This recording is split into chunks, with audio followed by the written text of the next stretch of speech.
이스라엘 백성들이 지금 시내산에 머물고 있죠. 그것은 하나님과 언약식을 맺기 위한 겁니다. 언약을 맺는다는 것은 사람으로 비유하면 결혼식에 해당한다고 할 수 있습니다.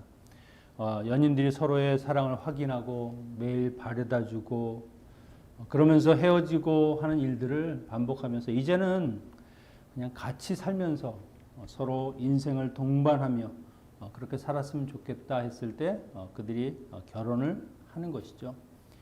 그래서 연애의 완성은 결혼이다라는 말도 합니다. 하지만 혼인하기 전까지 했던 이야기들은 사실 그것이 어떤 확증도 없고 그것을 지켜야 할 의무도 없는 겁니다. 모든 것이 확실하게 되고 그 서약이 지켜질 수 있는 것은 결혼식, 그 언약식을 한 이후죠. 23장의 모습을 보면은요, 하나님은 언약식을 앞두고 마치 새로운 장가가는 신랑과 같은 그런 기쁜 모습을 감추지 못하는 것 같이 보입니다. 나에게 드디어 사랑하는 백성이 생기고 이제 내가 그들과 함께한다 하는 그 사실만으로도 너무너무 기쁜 거죠. 아마 하나님께서는 아브라함을 부르셨을 때 그에게 민족과 땅을 약속하실 때 이미 이 순간을 기다리고 또 이 순간을 향해서 오셨다는 것을 우리가 알 수 있습니다. 물론 전에 아브라함과 그의 후손들과 언약을 맺으시기도 했지만 정말 이스라엘 민족 전체와 맺는 언약은 굉장히 큰 의미가 있습니다. 이제는 하나님이 약속하신 그것을 성취할 때가 되었다. 드디어 내가 나의 약속을 지키게 되었구나 하는 것을 의미하는 것이죠. 근데 사람들 편에서 보면은요, 언약을 맺는다고 하지만 그들이 생각하기에는 지금 뭐 자기들이 거주할 땅이나 뭐 집이 있는 것도 아니고 그리고 앞으로 어떻게 살아가야 할까에 대해서 그냥 막막한 거죠. 과연 하나님과 언약식을 맺는다고 하지만 그 이후에 나의 삶은 어떻게 될 것인가? 하나님께서는 그들의 마음을 아셨습니다. 그래서 하나님의 율법, 십계명, 그 계명에 대한 것을 자세히 이야기하고 나서는 앞으로 내가 너희들을 어떻게 인도할 것이고 그리고 너희들이 정말 해야 될 것은 무엇인가 하는 것을 말씀하시는 것이죠. 결국 앞에서도 하나님께서 절기를 지키고 첫 수확을 바치고 하는 일들은요, 이 광야에서는 불가능한 겁니다. 가나안 땅에 들어가서 할 일이죠. 하나님께서 미리 그들에게 말씀하시는 것은 내가 너희들을 가나안 땅에 들어가게 하고 그렇게 경작을 하면서 하나님의 절기를 지키는 그런 민족 내가 만들어 주겠다 하시는 것을 이야기하는 겁니다. 사람들은 눈앞의 일만 바라보죠. 멀리 보지 못합니다. 끼케야 하루 이틀, 한 달. 하지만 하나님께서는 멀리 그것도 그 언약이 성취되는 그날을 미리 보면서 우리에게 그 일들을 확증하고 계시는 것이죠. 우리는 다 지나고 나서야 하나님이 이렇게 약속을 지키시는구나, 이루시는구나 하는 것을 깨달을 뿐입니다. 결국 하나님은 하나님의 일을 하시겠지만 하나님의 백성이 되는 그 사람들에게도 분명히 해야 되는 부분들이 있다는 겁니다. 남편으로서의 결혼 서약을 지키듯이 또한 신부로서의 그 결혼 서약도 지켜야 하는 것이죠. 하나님이 이스라엘 백성들에게 요구하는 삶은 어떤 것인가? 그들이 그 삶을 이룰 수 있도록 어떤 일들을 해 주시는가? 그것을 한번 같이 살펴보겠습니다. 가나안 땅으로 가서 그것에 정착하려면 꼭 필요한 것이 있죠. 가나안에 이미 살고 있는 그 7 족속들과의 전쟁을 피할 수가 없는 겁니다. 물론 광야를 잘 지나간 이후의 일이겠죠. 잘 훈련된 군사들, 무기, 전쟁에 대해서 뛰어난 그 실력을 가진 그 가나안 족속을 이스라엘 백성들이 이기고 그들을 다 몰아낸다? 이건 좀 불가능해 보입니다. 아말렉과의 전투는 어떻게 이겼는지 모르지만 과연 그 땅을 차지하고 있는 그들을 몰아낼 수 있을까? 근데 하나님이 하시겠다고 하시는 것이죠. 하나님이 그들을 위해서 먼저 내가 해주겠다 약속하시는 것이 3가지가 있습니다. 23절에 내 사자를 앞서 보내어, 27절에 내 위엄을 내 앞서 보내어, 28절에 보면 왕벌을 내 앞에 보내어. 사자를 보낸다고 하는 것은요, 그 사자들이 가서 가나안 족속들을 다 쳐 부수고 내가 그들을 끊는다, 그들을 멸절시킨다는 것이죠. 이 하나님의 사자라고 하는 것은 하나님의 일을 맡아서 하는 천사나 그 사역을 인도하는 사람이라고 할 수 있습니다. 여기서는 천사라고 이야기할 수 있죠. 여호수아가 가나안 땅에 들어가서 그 여리고성으로 가려고 할 때 그 앞에 큰 칼을 든 사람을 만납니다. 깜짝 놀라서 너는 누구냐? 그 사람이 자신을 이렇게 소개하죠. 나는 여호와의 군대 장관이다. 하나님이 그를 먼저 보내서 이미 그 여리고성과 모든 것들을 점령할 수 있도록 이미 만들어 주셨다는 것이죠. 하나님이 말씀하신 대로 앞서 그의 사자들을 보내셨다는 것을 우리가 알 수 있습니다. 그들로 하여금 모든 전쟁을 이스라엘 백성들이 이길 수 있도록 그렇게 인도하시는 것이죠. 두 번째 보낸다고 하는 것은 하나님의 위엄이라고 했는데 이 위엄은요, 우리가 공포, 두려움 이런 말입니다. 이스라엘 백성들이 홍해를 건넜다는 사실만으로도 이미 가나안 땅에 그리고 그 블레셋과 그 모든 사람들에게 이미 두려운 존재가 된 거죠. 어떻게 바다를 건너냐? 과연 이게 가능하냐? 아말렉과의 전투에서도 그들을 이겼습니다. 아니 오합지졸인 그 백성들이 어떻게 그 군사들을 이긴단 말인가? 점점 두려운 거죠. 광야를 지나가면서도 하나님께서 그런 전쟁을 통해서 하나님의 놀라우신 이적과 하나님의 그 능력을 보여줍니다. 그러니까 사람들은 하나님의 이름만 들어도 이미 두려웠다는 것이죠. 싸움에서 사기가 얼마나 중요합니까? 미리 겁먹으면 거의 전쟁은 질 수밖에 없는 겁니다. 그들이 이스라엘 백성들을 두려워하는 것은 아니죠. 그들과 함께하는 하나님을 두려워하는 겁니다. 하나님이라고는 이름만 가져도 이미 이스라엘 백성들은 충분히 그 하나님으로 인해서 전쟁을 승리할 수 있는 가능성을 가지고 있는 것이죠. 그 말은 곧 하나님이 함께하지 않으시면 아무것도 아니라는 겁니다. 그냥 미천한 인간에 불과하고 그냥 오합지졸일 수밖에 없는 그 이스라엘 백성. 그러나 하나님이 함께하시면 달라지더라. 세 번째 보내신다고 하는 것은 왕벌입니다. 내가 왕벌을 내 앞에 보내리니 그 벌이 히 족속, 가나안 족속, 헷 족속과 내 앞에서 쫓아내리라. 하나님의 애굽을 심판하실 때 천재지변 그리고 개구리나 메뚜기와 같은 것들로 하나님이 재앙으로 사용하셨죠. 바로 이 왕벌이라고 하는 것은 이런 재앙을 내리신다는 것으로 우리가 생각할 수 있습니다. 하나님의 능력은요, 인간의 한계를 뛰어넘는 겁니다. 인간은 불가능하다고 생각하는 그 모든 것들을 하나님은 하실 수 있죠. 초자연적인 분이십니다. 아무리 상대가 강하고 고집이 세고 완악하다 할지라도 바로와 같은 인물이라 할지라도 결국 두 손 들고 항복하게 만드시는 분이 하나님이시죠. 누가 하나님 앞에서 자기의 성격을 드러내고 자기가 하고 싶은 대로 하면서 살 수가 있습니까? 하나님을 대적하는 그 어떤 것도 결국 이길 수가 없다는 것이죠. 하나님이 이기는 겁니다. 하나님이 능히 그들을 당해내시고 하나님께서 가나안을 정복하실 때 이런 사자와 공포와 재앙들을 통해서 가나안 족속들을 완벽하게 무찔러 주시겠다 그렇게 약속하는 겁니다.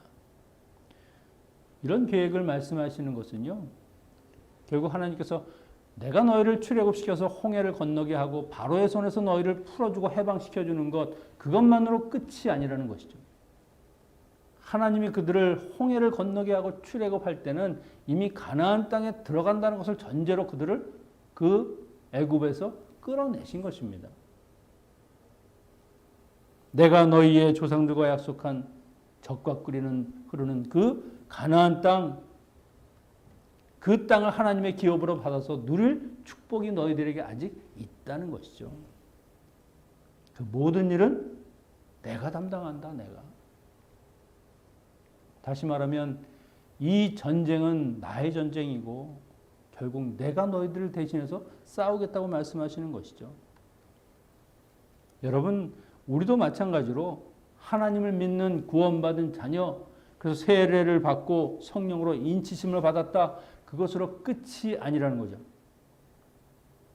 하나님의 인도하심으로 광야 같은 그 세상을 지나가면서 하나님이 약속하신 그 영원한 천국을 가는 그 순간까지도 하나님께서 인도하시고 그 과정 가운데 우리를 거룩한 하나님의 백성으로 성화시키고 훈련시키고 때로는 시험을 해가면서 하나님의 백성 만들어가는 것, 하나님의 기업을 온전히 누리도록 하시는 것, 그것이 하나님이 우리를 출애굽시키신 구원하신 목적이라고 하는 겁니다.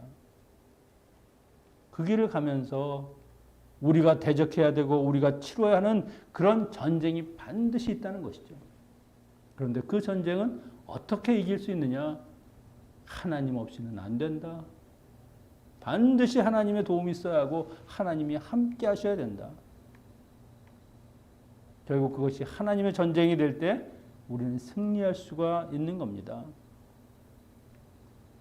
그래서 하나님께서는 가나안 땅을 차지하기 위해서 그 땅을 너희에게 주고자 할 때 너희가 해야 될 것이 있다라고 말씀합니다. 그것은 바로 하나님께 순종하는 것이죠.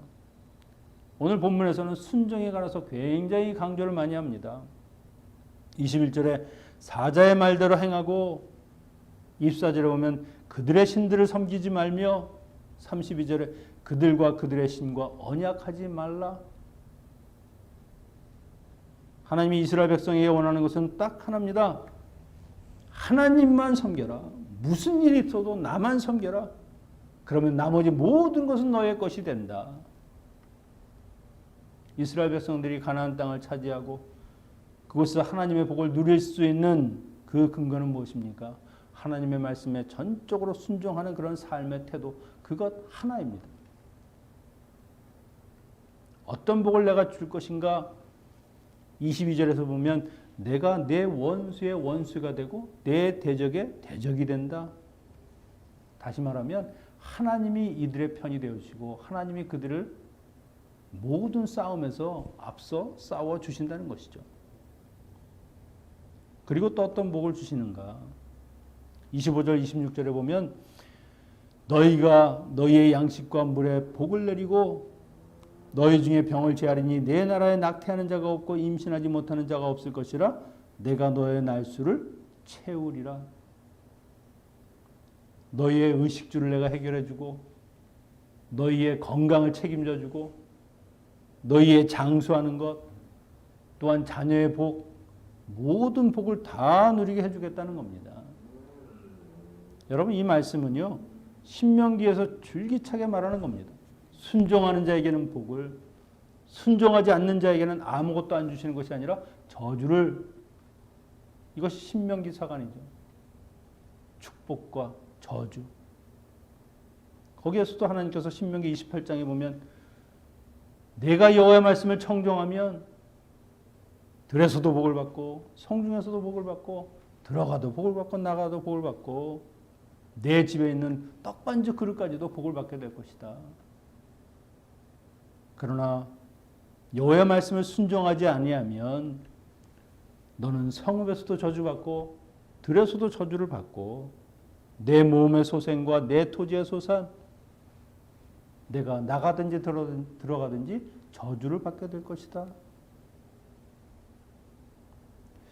하나님께서 복과 저주를 이야기하시는 것은요 복을 받으라는 거죠.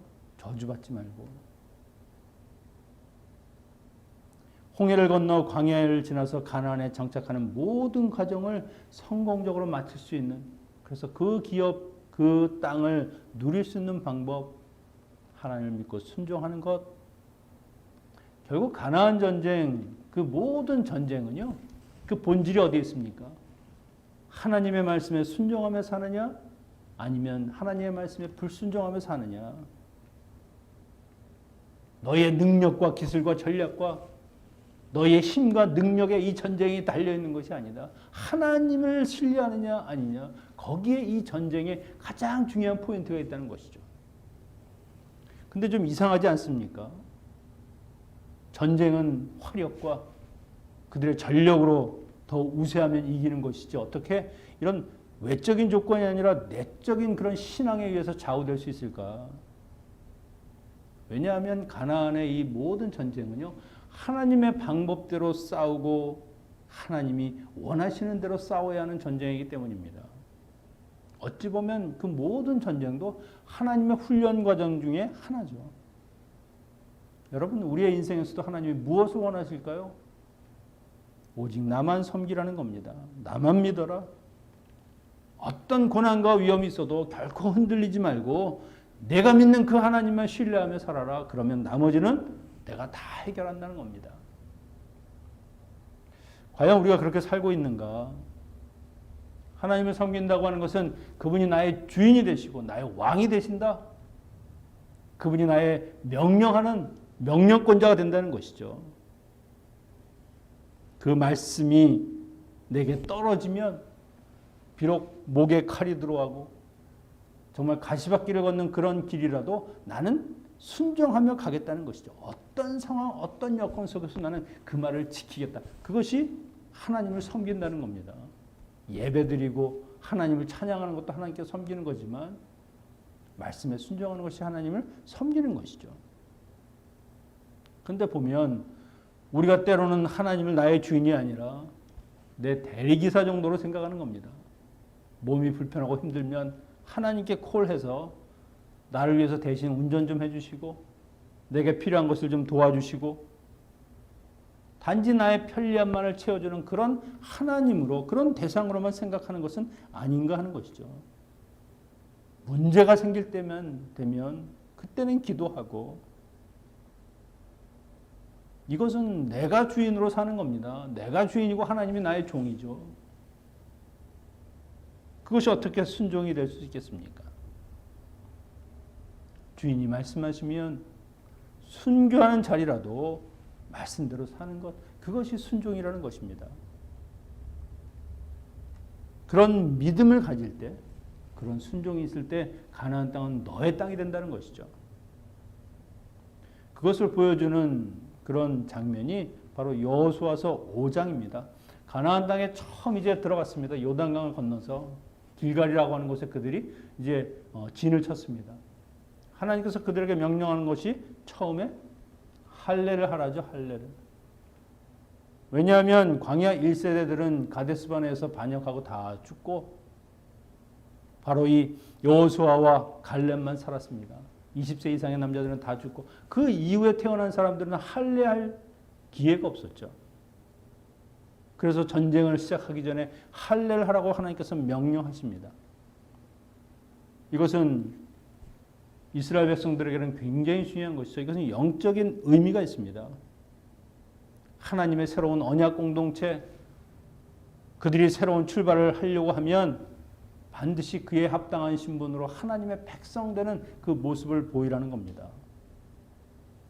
그런데 이 할례는요, 고통스러운 것도 있지만 어마어마한 순종을 지금 요구하고 있는 겁니다. 여러분, 지금 전쟁터죠. 이들이 이제 요단강을 건넜습니다. 가나안 족속들이 그것을 모를까요? 눈여겨보고 있죠. 왜냐하면 자기들과 싸워야 하는 전쟁이니까. 그들이 길갈에 진을 치고 할례를 한다. 할례를 한다는 것은 완전히 무장을 해제하는 겁니다. 한 4일, 5일 동안은 아무것도 전혀 움직이지를 못합니다. 만약에 그때 가나안 족속 중에 누가 쳐들어오면 다 죽는 거죠. 하나님은 전쟁터와 같은 그런 상황 속에서도 무장을 해제하고 죽을지라도 하나님의 말씀에 순종하라는 요구를 지금 하시는 겁니다. 우리 같으면 전쟁을 앞두고 가장 중요한 게 무엇입니까? 이제 작전을 짜고 계획을 검토해서 더 강한 훈련, 무기들을 잘 챙겨서 이제는 그것을 준비하는 것. 근데 하나님은 아니라는 거죠. 먼저 순종부터 하라는 겁니다. 순종하고 나서 그 다음 나머지를 하라는 겁니다. 내가 너에게 줄 이 가나안 땅, 나의 약속을 믿는, 나만을 온전히 섬기는 내 자손들이 받아야 하는 것이다. 내 백성들에게 주어지는 것이지. 승리는 내가 책임지니까 너는 나만 의지하는 인생을 살아야 한다. 그것이 하나님의 조건입니다. 근데 여호수아가 하나님 그럴 수는 없습니다. 이럴 것 같았는데 그 말씀에 아무 토도 안 달고 그대로 순종합니다. 할례를 실시하죠. 하나님의 백성이 전쟁에 승리하는 길, 자기가 모세와 함께 싸워보니까 이것은 우리의 힘과 능력과 그 전투에 있는 것이 아니구나. 오직 전능하신 하나님, 그분을 철저하게 신뢰하는 것, 그것만이 우리가 살 길이라는 것을 이미 그는 광야에서 깨달았습니다. 그렇게 순종했을 때 어떤 일이 일어납니까? 아무 일도 없습니다. 쳐들어오는 사람도 없고 그들이 걱정하는 것이 하나도 없는 것이죠. 하나님 말씀대로 되었습니다. 그러고 나면 이스라엘 백성들은 이 가나안 정복 전쟁은 정말 하나님이 하시는 거구나. 말씀대로 해보니까 그렇게 되네. 하나님이 하시면 모든 것이 가능하다. 이것을 이 일을 통해서 깨달은 것이죠. 그 다음에 여리고 전쟁, 그냥 그 성 주위를 돌라는 겁니다. 적들은 지금 무기를 들고 화살을 쏘고 그런 상황에서 그냥 아무것도 하지 말고 그냥 돌기만 해라. 이게 무슨 전쟁입니까? 이렇게 한다고 이길 수가 있는가? 뭐 제대로 싸워야 되는 거 아닌가? 그런데 성이 함락이 됩니다. 하나님 믿고 신뢰하는 것이 전쟁에 승리하는 길이라고 하는 것을 보여주셨죠. 그 다음 아이성은 여리고성보다도 작습니다. 우스는 여리고성을 우리가 무너뜨렸는데 이 정도야. 거기서 완전히 대패를 합니다. 여호수아가 옷을 찢고 대체 우리가 이런 일이 어떻게 일어날 수 있는가? 전리품을 탐하는 그 불순종한 아간이라고 하는 사람, 그 한 사람 때문에 이 전쟁에서 패한 것이죠. 하나님을 믿을 때는 승리하더니 하나님께 범죄하고 불순종할 때는 우리가 패하는구나. 최선의 길은 무엇이냐? 하나님께 순종하는 것. 그것이 이 전쟁을 승리로 이끄는 길이라고 하는 것을 그들은 철저히 깨달았습니다. 여러분, 우리의 삶의 승리, 우리의 삶의 성공도 어디에 있습니까? 하나님을 믿는 것, 그것 외에는 없다는 것이죠. 가나안에 들어갈 때 하나님은 우상들과 언약도 맺지 말고 그들과 가까이 하지도 말고 그래서 그 백성들은 멸절시켜야 한다라고 말씀을 하셨습니다. 왜냐하면 그들이 올무가 되어서 결국 그들의 신앙을 낙심시키고 좌절시키고 결국 실족해서 하나님께 불순종하는 그런 사람들 만들까 봐. 그러면 가나안 땅에서 결국 그들은 저주받는 삶을 사는 것이기 때문에 금지하셨죠. 그런데 결국 그들은 그 가나안 족속들과 함께 섞여 살면서 하나님이 우려하신 대로 우상을 숭배하며 사는 겁니다. 그들이 하나님께 온전히 숭배하지 못하는 그런 이유는 무엇인가? 하나님보다는 더 쉽고 편한 길을 택하는 겁니다. 가나안의 우상들은 가서 제사만 지내고 그냥 제물만 바치면 다 준다는데 율법도 지킬 필요도 없고 내가 아무리 막 살아도 그건 전혀 상관이 없다는 겁니다. 제물 바치고 제사만 지내면 풍요도 주고 농사도 잘 지을 수 있도록 인도해 준다는데 하나님 섬기는 것은 얼마나 힘드냐. 차라리 우상을 섬기는 게 훨씬 더 편하고 좋더라. 하나님을 제대로 믿지 못하니까 가장 좋은 길을 자기들이 이미 선택해서 하나님의 부르심을 받아서 하나님의 백성이 되었음에도 불구하고 그 길을 벗어나는 겁니다. 그러니까 하나님께서 그들을 멸절시켜라, 그들의 신상을 깨트리라, 그렇게 강조해서 말씀하신 것이죠. 결국 그들은 죄의 길로 빠지고요. 하나님께 받은 복을 다 잃어버렸습니다. 바벨론의 포로가 되어 끌려가는 그런 신세가 되는 것이죠. 하나님께서 이들을 위해서 안전장치를 하나 만드시는데요. 29절 30절입니다. 그러나 그 땅이 황폐하게 되므로 들짐승이 번성하여 너희를 해할까 하여 1년 안에는 그들을 내 앞에서 쫓아내지 아니하고 1년 동안 유예를 주십니다. 내가 번성하여 그 땅을 기업으로 얻을 때까지 내가 그들을 내 앞에서 조금씩 쫓아내리라. 조금씩. 물론 땅이 황폐화되고 들짐승이 많아지면 그것이 그들에게 해가 되니까 그렇게 하시는 이유도 있지만 하나님은 이스라엘 백성들을 위해서 이것을 한 번 해결하지 않는다는 겁니다. 하나님의 백성으로 다듬어지고 성화될 때까지 오히려 그들을 장애물로 그대로 두시면서 조금씩 그들의 찔리는 가시처럼 그렇게 남겨두신다는 것이죠. 여러분, 하나님을 믿는 백성들에게 한 방에 뭘 이룬다고 하는 것은 없습니다. 그래서 우리가 기도가 때로는 막히고 기도하면서 좌절하는 것이 무엇입니까? 기도해도 뭔가 되는 것 같지 않고 여전히 내 삶의 문제점은 수두룩하고 장애물은 그대로 있는데 하나님은 도대체 무엇을 하시는가라고 생각할지도 모르겠습니다. 그런데 이것이 이스라엘 백성들의 그 수준과 눈높이를 생각해서 하나님이 정하신 거라는 것이죠. 원래 가나안에서 애굽을 가는 길은요, 지름길로 가면은 한 10일 그 정도밖에 걸리지 않습니다. 얼마나 빠릅니까? 그 길을 가지 않으셨다는 거죠. 왜 안 갔느냐? 그 이유가 출애굽기 13장 17절 18절입니다. 바로가 백성을 보낸 후에 블레셋 사람의 땅의 길은 가까울지라도 하나님이 그들을 그 길로 인도하지 아니하셨으니 이는 하나님이 말씀하시기를 이 백성이 전쟁을 하게 되면 마음을 돌이켜 애굽으로 돌아갈까 하셨습니다. 그러므로 하나님이 홍해의 광야길로 돌려 백성을 인도하셨다. 지름길은 있습니다. 근데 그 길로 가면 블레셋이 사는 지역을 지나가야 되는데 블레셋이라고 하는 군대와 그들이 전쟁을 하게 되면 이스라엘 백성들이 노예로 살던 사람들은 다 혼비백산해서 다시 애굽으로 도망가려고 하고 애굽으로 돌아가겠다고 아우성을 칠 게 뻔하니까 그들의 수준으로 봐서는 전쟁을 아직 블레셋과 치룰 수 없다는 것이죠. 하나님께서는 우리의 실력을 확실하게 아십니다. 그래서 우리의 수준에 맞게 그 일들을 해결해 나가시는 것이죠. 여러분 앞에 아직도 가나안 족속과 같은 장애물들 그대로 두시는 이유가 무엇입니까? 그것을 통해서 우리를 연단시키고 더욱더 하나님의 백성 믿음의 사람으로 순종하는 사람으로 만들어 가시기 위해서 그 일들을 우리의 곁에 아직 놔두신다는 것이죠. 하지만 분명한 것은 때가 되면 하나님께서 그 모든 것들이 이제 되었다 생각하시면 그것을 치워주시고 결국 해결해 주실 것이라는 겁니다.